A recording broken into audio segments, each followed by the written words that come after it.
Hey everybody, it's the battle of the co-hosts today. We shall see how it works out. If the boy survives, if he survives, he might not survive. Come here, come here. It's the only place you're gonna be safe is over here, because she's gonna kill him. He hasn't been with us in a while, and I thought he deserved a little extra attention this morning. But Miss Smokey is not pleased. She's shooting daggers at our elderly gentleman today. And if I had named him, he'd have been Sylvester, Tweety Bird Sylvester. But so we could call him Sly. Don't go walking into her. But the shelter named him where we got him. So he's Casanova. And Smokey's shooting daggers at him because he got here first. So anyways, this is the D. Louise. I got this hair hanging. This is the D. Louise Book Series channel. I'm Christina, Kristina. This is where we talk about books, mostly series books. I'm a series person. I like to read about the character progression from book to book to book. And please hit the like and subscribe. I seem to be lacking in that particular category severely. I'll get a few subscribers, maybe 5 or more, and then all of you will unsubscribe the next day.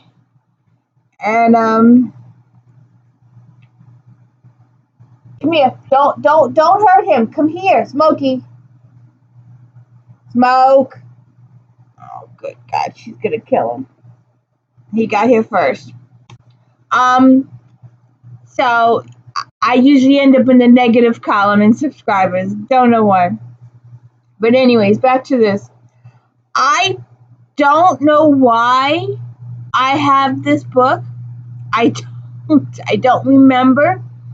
I put it on hold with my library such a long time ago that I do not remember if I saw it in the newspaper review or if I got it in one of those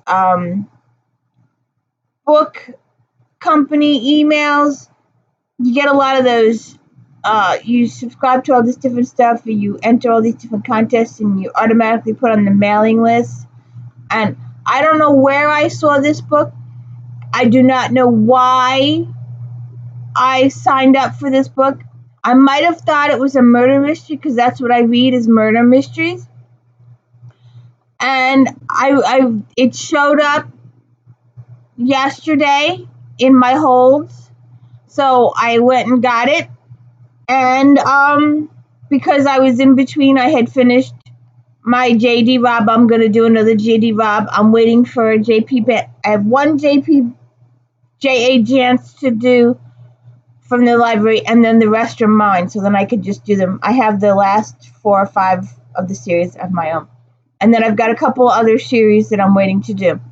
So while I was in between, I thought I would do this since it showed up in my inbox and because there's a waiting list for it. And my final thought, and I don't know if I will share my final thought with you later because it might give it away, but my final thought when I read this book was, oh, good God, this is the oldest soap opera trick in the entire world. Every soap opera in the world uses this gimmick in different ways 100 times a year. It's the oldest trick in the book. So I bet you're interested in what the book is. Barbara Davis, The Echo of Old Books. And it's a very intriguing book. I got pulled in, and I guess I thought it might have been a murder mystery maybe solving an old murder mystery or an old, thing like that. And it wasn't. Well, it was, but it wasn't. It was very intriguing. It's very fast moving. I read it in several hours. I could not put it down. I stayed up past my bedtime to read it, to finish the last couple of chapters, because I just had to know. I just absolutely had to know. And it's told from a few point of views. The beginning, it's told from 3 point of views. Later on, we add another point of view. But it's this lady, and her name is Ashlyn. And, yes, ma'am. Did you kill Casanova? No, Mommy, I didn't kill him. Uh-huh.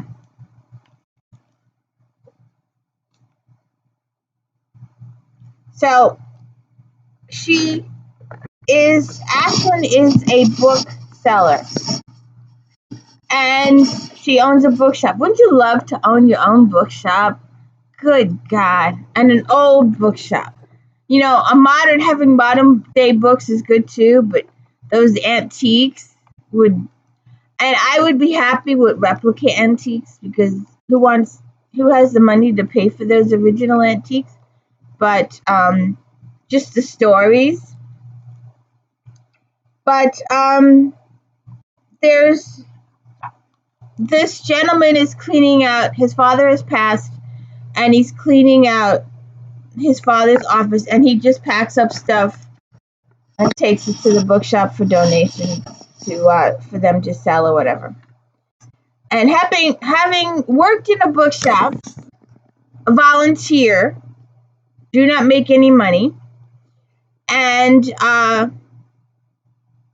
we have people who box up stuff and have no clue what they're boxing up. We have a gentleman who likes to take all the credit and glory for finding these books.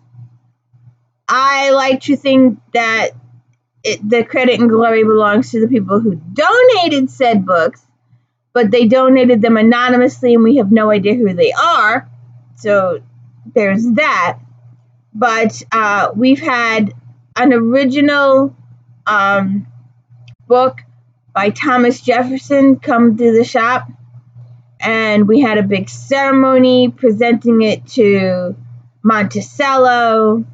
We had a book come through that was officially documented as being signed by Kennedy.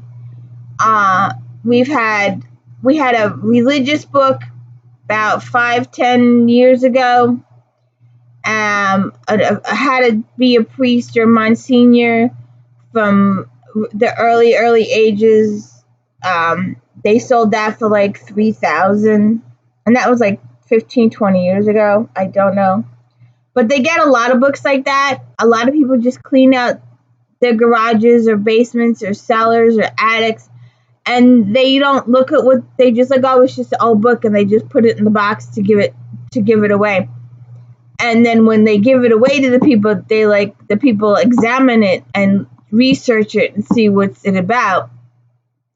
And if it proves to be, a little valuable, then they do go a little extra. So that's what happened in here. The echo of old books is that this gentleman was cleaning out his father's study and wanted to get rid of a whole bunch of books, and delivered these books to this bookshop, and the owner calls Ashlyn and asks if she would be interested in looking at some of these older books for her shop. And she does, and she has this gift. And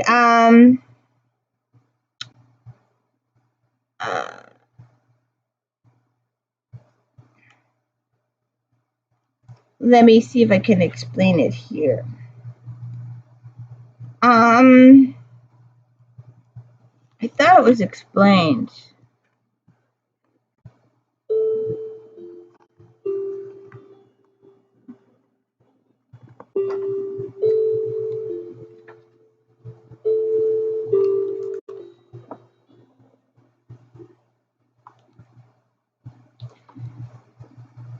Eventually she got up the nerve to tell Frank about the echoes. She was afraid he'd tell her she'd been reading too many fairy tales. Instead, he listened intently as she poured it all out, and then he surprised her with his response. Books are like people, Ashlyn. They absorb what's in the air around them: smoke, grease, mold spores. Why not feelings? They're as real as all those other things. There's nothing more personal than a book, especially one that's become an important part of someone's life. Her eyes had gone wide. Books have feelings? Books are feelings, he replied. They exist to make us feel, to connect us to what's inside, sometimes to things we don't even know are there. It only makes sense that some of what we feel when we're reading would rub off. Can you do it? Feel what's rubbed off, I mean? No, but that doesn't mean others can't. I doubt very much that you're the first, or that you'll be the last. Do you enjoy books that much? Do you get feelings from books? How you love a book? How much you treasure a book? How much you enjoy a book? And this book was massively enjoyable. Very, very intriguing. I did not want to put it down. So I don't want to. So she gets these two books, and let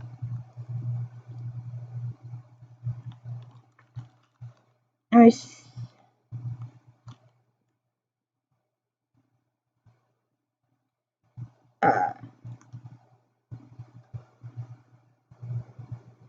It was a small volume, but quite beautiful. 3/4 Moroccan leather, rib spine, marbled blue boards, and unless she missed her guess, hand bound. She held her breath as she examined it. Little to no shelfware, binding tight and square. Text block yellow, but otherwise solid. She peered at the embossed gold lettering on the spine.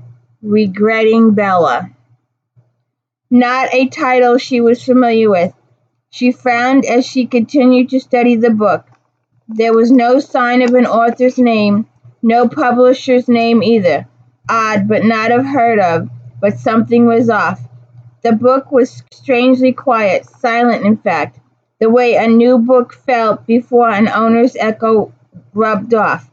An unwanted gift, perhaps, that had gone unread. The thought made her sad, but books given as gifts should always be read. She turned back the cover, hunting for the copyright page. There wasn't one. There was, however, an inscription. How, Bella, after everything, how could you? The absence of a copyright suggested the book might be in the public domain, meaning it would have been written before 1923. If so, it was in amazing condition. But there was another possibility, one seemed more likely. The book may have been rebound at some point, and the binder had been unable to include the original copyright page. Some of the pages may have been damaged or lost. It certainly happened. She'd been tasked with rebinding books that came into the shop in grocery bags, loose pages held together with twine or rubber bands.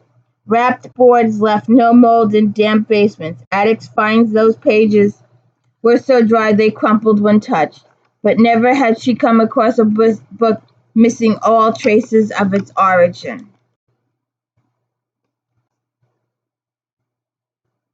And where is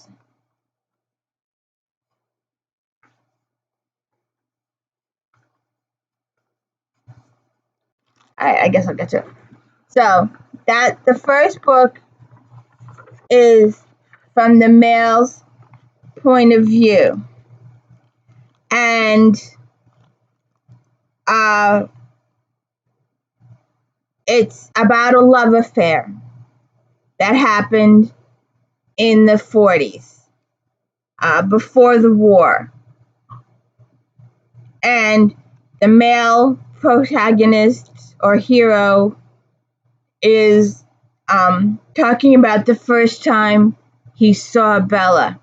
And Bella is not his real name, her real name. He just calls her that. So, and he's also there with a newspaper woman, Goldie, who proves to be important in identifying the characters. It talks about their don't kill him. Don't kill him. Smoke. Don't kill him. Don't look at him. Don't look at him. Don't look at him. So, their first meeting, their first date, they go riding on horses. She's engaged to another man at this juncture, but she's falling in love with our own unknown hero at this point. And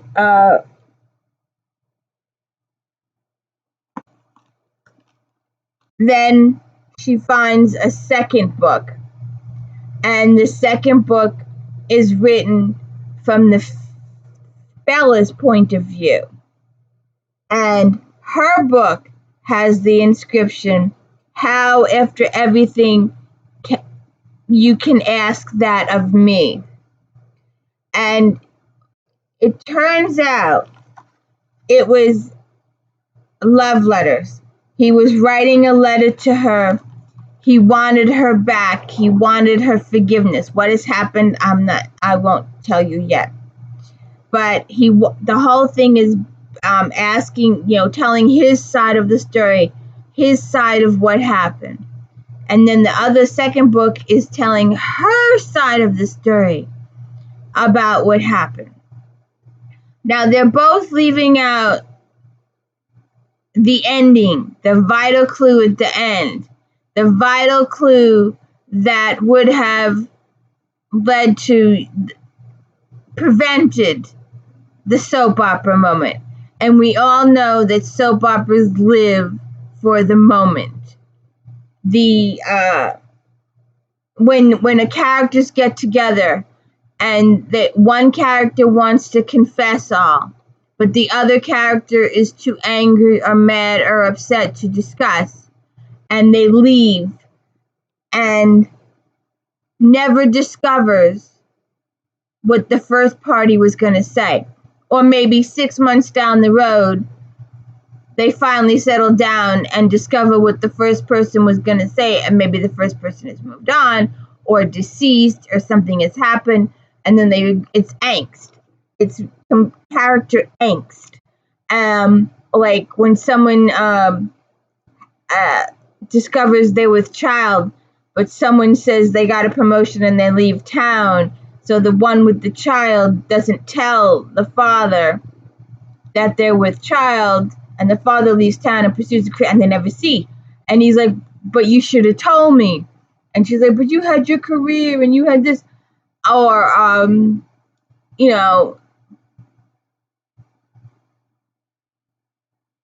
it's weird. All my books just fell down. But it's just, those little unsaid things. Or when someone misconstrues something, soap operas will leave it hanging forever until it's, the untold thing. Or someone overhears a conversation, but they only hear half of it.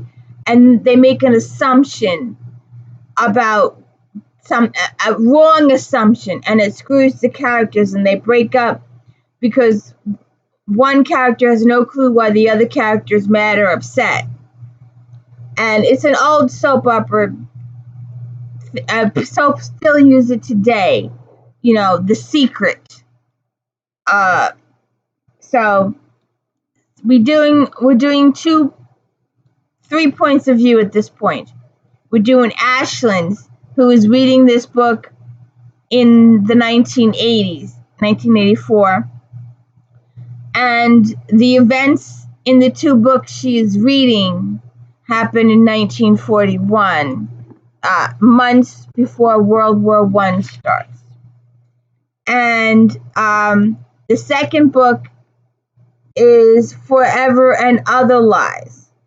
So the first book is called Regretting Bella, and the other book is called Forever and Other Lies. Don't kill him! Don't kill him!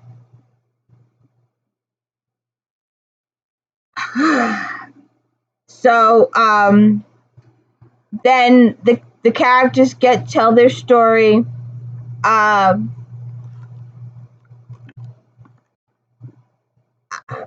For a few more chapters. Then Ashlyn calls the owner, Kevin, who gave her the books, the bookshop that they were donated to, and she wants to know who donated them to him. She has questions for the owner, and he doesn't know. But a few chapters later, he's got a second box of donated items, and in the box of donated items is an address. So they research the address and they get the telephone number of the gentleman that's been donating these books, and she calls him, and he avoids her for a couple of days. He's not sure what's going on. Then we get a few more chapters of the love story, and it's pulling you in, and you want to know who these people are, and you want to root for Ashlyn to discover who these people are. And then we start hearing, his side of the story and his point of view, and how her father, the heroine's father, was against the marriage. He had arranged a marriage with this Teddy guy, and she was supposed to marry this Teddy guy for prestigious reasons and money reasons and societal reasons that were only important to the father. She had no interest in marrying this guy. She had known him for childhood. They were friends, but they weren't anything more than friends. And here she is falling in love with this new guy, and the story is moving on. In the meantime, customer Ashlyn is knee deep in these books, and a customer comes, and he holds up don't kill each other, Smokey. A customer comes to her shop after 6, and he's holding a copy of her newsletter, The Care and Feeding of Old Books, and he tells her that he's Ethan Hillard, and he would like to see the books that he donated, the ones that she is immensely reading and enjoying and does not want to let them go. And he tells her it's not about the money, that he would like to read the books. So she suggests that they read them together.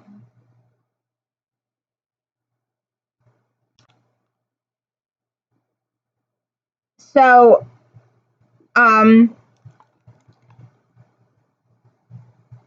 we spoke the other night, the name Bella kept popping into my head, and I couldn't think why. Then yesterday I remembered. I have an aunt.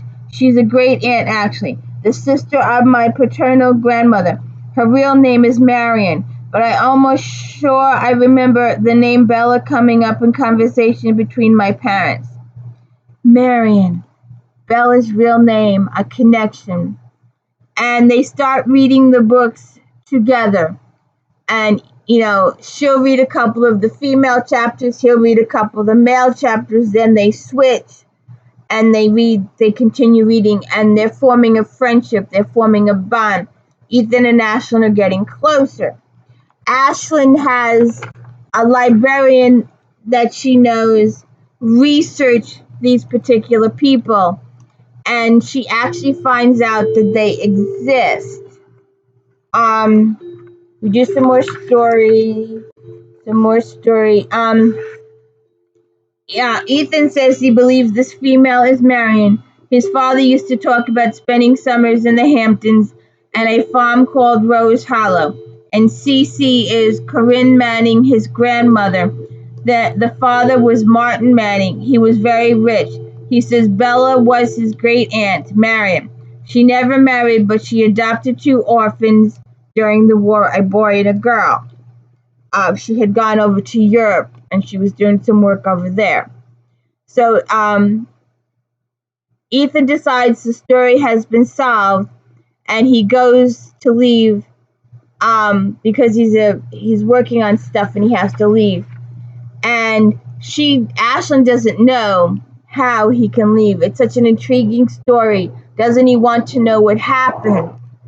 And Ruth, the librarian lady, has researched more, and she discovers pictures of newspaper pictures. These people were high society, and there's newspaper articles. This lady owned all these newspapers, and she used to do all these in-depth research articles exposing corruption and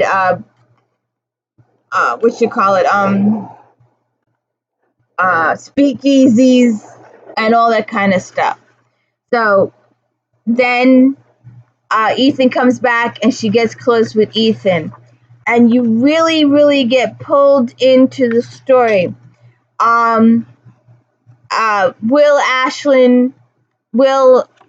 The male and female protagonists, they called them Hemi at the time. Hemi and Bella get together, or will they not get together?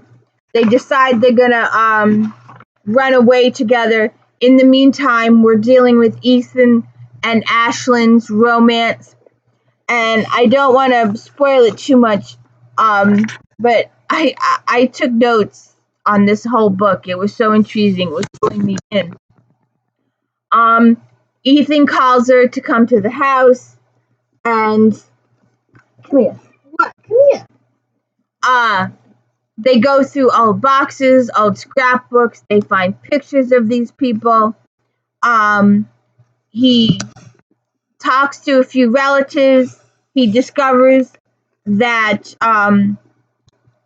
previously the people from the newspapers have deceased, and so then he was researching his relatives, and he finds out some of these people are still living. He calls a cousin, and things go on from there. So you have to wonder, and I'm sorry this is going on so long, but it was I enjoyed this book, the intrigue, the back and forth, and the misunderstanding that shatters 2 people's lives for over 40 years.